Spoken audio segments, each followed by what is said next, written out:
Hey foodies, welcome to liveloveloverecipes.com.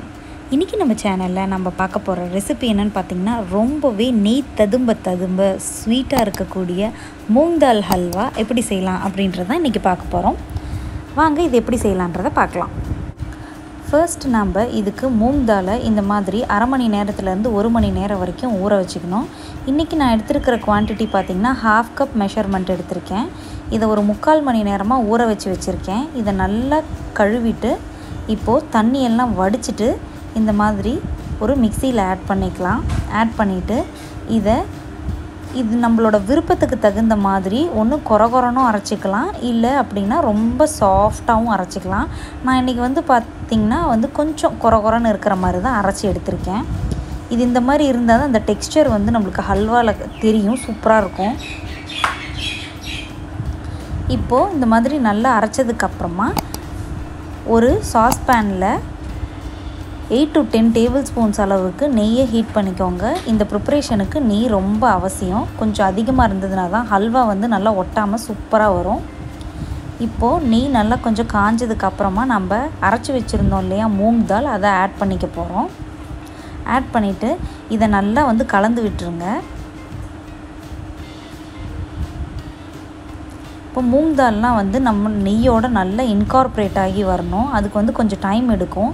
இதை நல்லா நீங்கள் இந்த மாதிரி பிரித்து விட்டீங்க அப்படின்னா சீக்கிரமாக நம்மளோட நெய்யோட மூங் தால் நல்லா சேர்ந்து பைண்ட் ஆகி வரும்.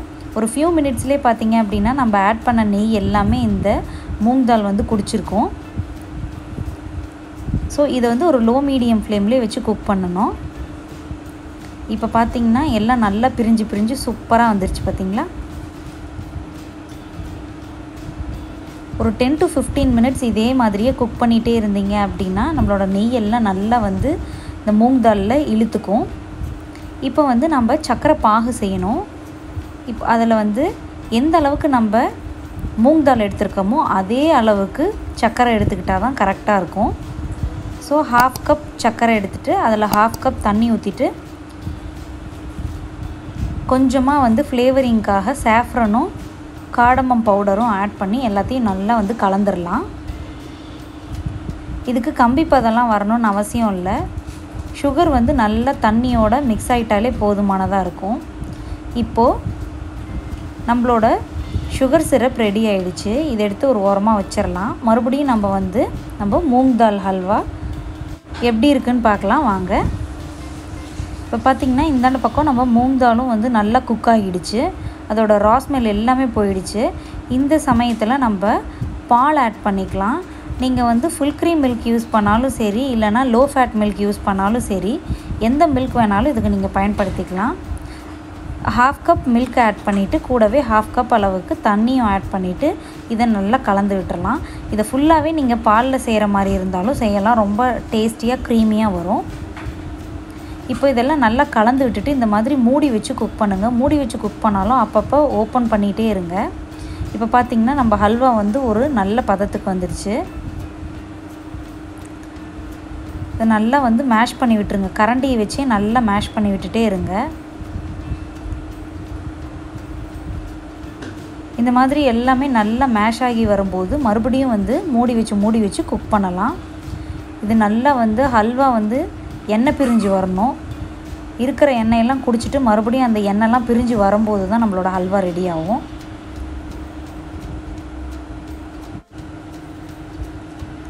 இப்போ பார்த்திங்கன்னா சூப்பராக நம்மளோட ஹல்வா எண்ணெய்லாம் வெளியில் கசிஞ்சு சூப்பராக ரெடியாகி வந்திருக்கு. இந்த மாதிரி நல்லா ஹல்வா குக் ஆனதுக்கப்புறமா நம்ம ஏற்கனவே எடுத்து வச்சுருக்கிறோம் இல்லையா சுகர் சிரப், அந்த சுகர் சிரப்பை இதில் ஆட் பண்ண போகிறோம். இப்போது சுகர் சிரப்பை ஆட் பண்ணிவிட்டு மறுபடியும் இது எல்லாத்தையும் நல்லா கலந்து விட்டுருங்க. எல்லாம் ஒன்றா பைண்ட் ஆகி சூப்பராக வரும். உங்கள் கரண்டியோட பேக் சைடை வச்சு நல்லா அமுக்கி விட்டீங்க அப்படின்னா எல்லாமே ஒன்று சேர்ந்து வரும். இப்போது இதையும் நம்ம கொஞ்சம் நேரத்துக்கு மூடி வச்சு லோ ஃப்ளேம்லேயே குக் பண்ணலாம்.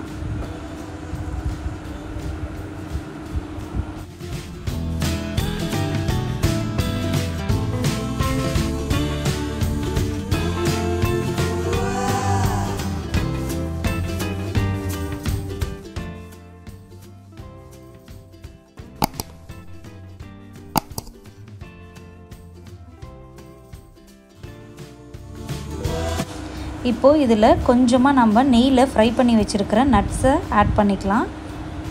அன்றைக்கி கொஞ்சமாக பாதாமும் கொஞ்சமாக வந்து கேஷ்யூஸும் வந்து நல்லா ரோஸ்ட் பண்ணி வச்சுருந்தேன். அதையும் ஆட் பண்ணிவிட்டு இப்போ எல்லாத்தையும் நல்லா கலந்து விட்டுறலாம். இந்த மாதிரி ஹல்வாலேருந்து நல்லா எண்ணெய் பிரிஞ்சு வந்ததுக்கப்புறமா ஃப்ளேமை சுவிட்ச் ஆஃப் பண்ணிவிட்டு இதை சர்வ் பண்ண வேண்டியதான். ரொம்ப சூப்பராக இருக்கக்கூடிய மூங் தால் ஹல்வா இஸ் ரெடி நவ். இந்த ரெசிபி நீங்களும் கண்டிப்பாக ட்ரை பண்ணி பார்த்துட்டு எப்படி வந்ததுன்றதை கமெண்ட்ஸில் சொல்லுங்கள். இந்த ரெசிபி உங்களுக்கு பிடிச்சிருந்தது அப்படின்னா மறக்காமல் நம்ம சேனலை சப்ஸ்கிரைப் பண்ணுங்கள். தேங்க்ஸ் ஃபார் வாட்சிங்.